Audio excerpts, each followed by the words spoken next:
monde, bienvenue dans cette vidéo. Je vous propose un cours de lecture intitulé « La lettre de demande d'autorisation ». Alors tout d'abord, nous allons commencer avec quelques définitions. Qu'est-ce que ça veut dire une lettre? Eh bien, c'est un texte que l'on envoie, un message, ou encore ce qu'on appelle une correspondance. Et une demande? Oui, c'est ce qui est demandé, une envie, ou encore une requête. Et une autorisation? Bien, c'est l'action d'autoriser, c'est un accord, ou encore une permission. Bravo! Alors, je vous propose une lettre à étudier. Tiflet le 21 janvier 2018. Hiba Farah, délégué du collège Zineb Nefzaouia, email hiba@gmail.com. À monsieur le directeur du collège Zineb Nefzaouia, direction provinciale Khemisset. Objet, demande d'autorisation d'utiliser la salle d'informatique. Monsieur le directeur, j'ai l'honneur de vous demander, par la présente, l'autorisation d'utiliser la salle d'informatique située dans le 2e étage pour préparer des leçons et des exposés. En attendant une réponse favorable de votre part, je vous prie d'agréer, monsieur, l'expression de ma plus haute considération. Hiba Farah.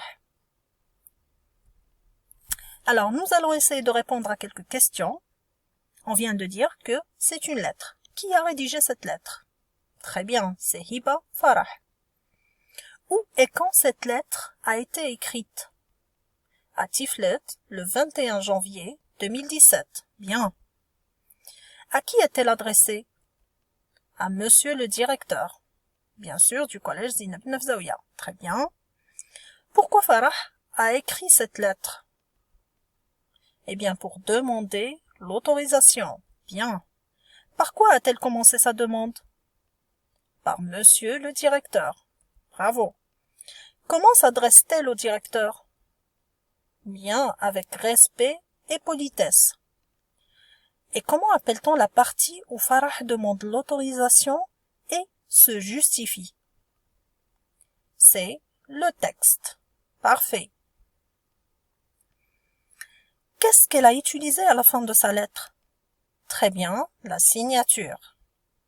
Alors, ces réponses qu'on vient de trouver, c'est ce qu'on appelle la structure de la lettre conventionnelle. Bravo!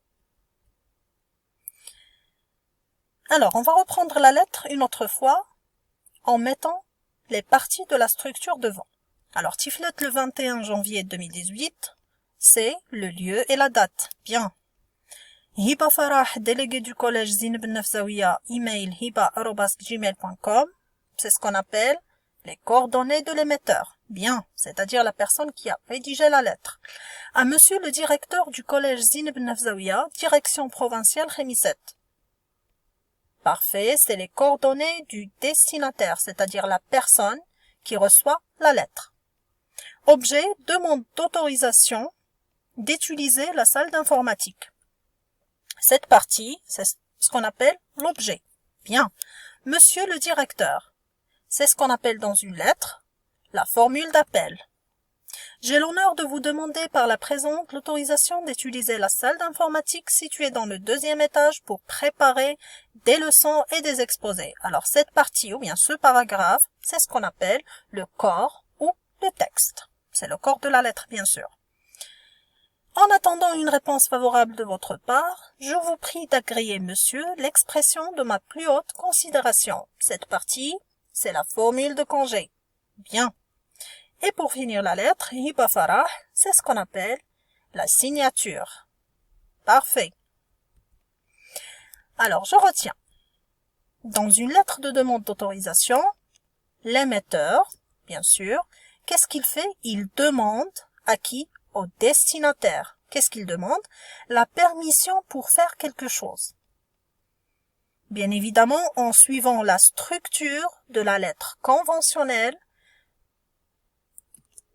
et en s'exprimant avec respect et politesse. La lettre conventionnelle, c'est-à-dire la lettre administrative. Alors, la structure de la lettre conventionnelle ou bien la lettre administrative est la suivante. Le lieu et la date, les coordonnées de l'émetteur, les coordonnées du destinataire, l'objet, la formule d'appel, le corps ou le corpus du texte, la formule de congé et enfin la signature. Bien. Nous sommes arrivés à la fin du cours. Je vous dis au revoir. J'espère que vous avez bien compris. N'oubliez pas de prendre soin de vous.